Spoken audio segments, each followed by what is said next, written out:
Install Android 16 on OnePlus 8, 8 Pro, 8T, and 9R via Evolution X. Please check the description for important notes and download links. First, download ROM and GApps packages, then transfer the downloaded files to the phone's storage. Step 2. Boot your device into TWRP recovery. Step 3.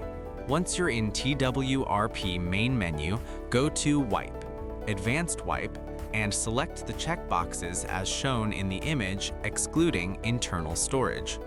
Step 4. Swipe the button to wipe the device. Step 5.